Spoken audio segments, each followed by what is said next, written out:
there's such an important part of how technology affects the individual, and that is in itself such a kind of can be a really scary component just of our everyday lives. You don't really know, you have no control over technology in many ways. You don't know how the implications it has in years to come.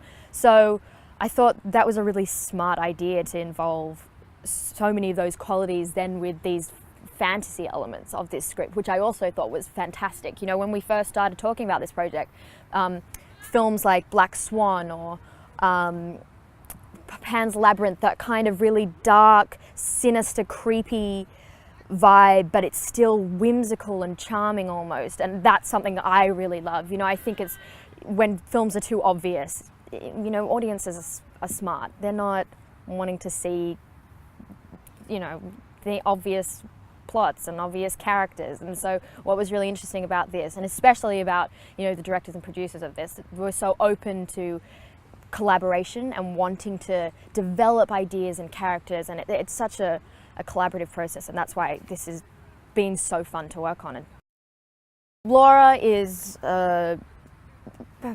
comes from a good family, but she has lost a father, and who was a psychiatrist, and so she has picked up those qualities of wanting to support people and find out what makes them tick and take them under her wing. And so she's definitely a person that lives off helping other people, really, and enjoys, she's a people person, but is surrounded by a great group of friends and is kind of, you know, into very much like a humanitarian type figure, loves, you know, helping out and wants to make a difference, I guess. And throughout this journey of the movie, I guess because of those things, it does make her a little bit of a vulnerable character, because she is so easily accessible and so open, and because of that, that's one of the main reasons why she gets involved with this Marina character, who's the kind of creepy odd girl that she takes under her wing, and things start to go a little awry. Social media is so, it's part of our time now. It's everywhere, and it's part of our existence every day, and you can't really escape it. I think for Laura, it's a much stronger attachment than it is for me. I'm not a person really that, to be honest, I don't use Facebook that often. I only ever use it really to connect with overseas friends that I haven't seen in a while, or which, you know, it does help with, but if you've got my number, you have my number, and that's kind of usually how I like it. I love Instagram though, I'm not gonna lie, love Instagram. But I think for Laura, there's so much more of, it's a way to express her whole thoughts and showcase her life, and it's definitely more of an album, you know, it's a catalogue of her memories, which can be really dangerous, you know, and there is so much of technology that we just can't predict how it will affect us, you know. You don't know who can get that information, you know, it's kind of a bit of a free-for-all. You don't own a lot of that stuff anymore, and there's a lot of danger with it.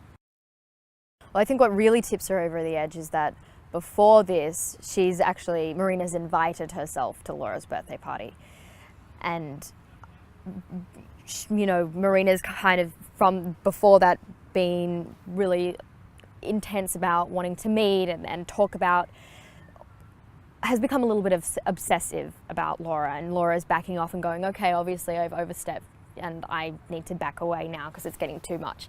And Marina's invited herself to this birthday party, and Laura's kind of had to lie a little bit and say that she's changed her plans and there's no longer really a birthday party, so it's not going to happen. But kind of foolishly, they've posted these photos up on Facebook, and Marina sees and obviously is really hurt by it.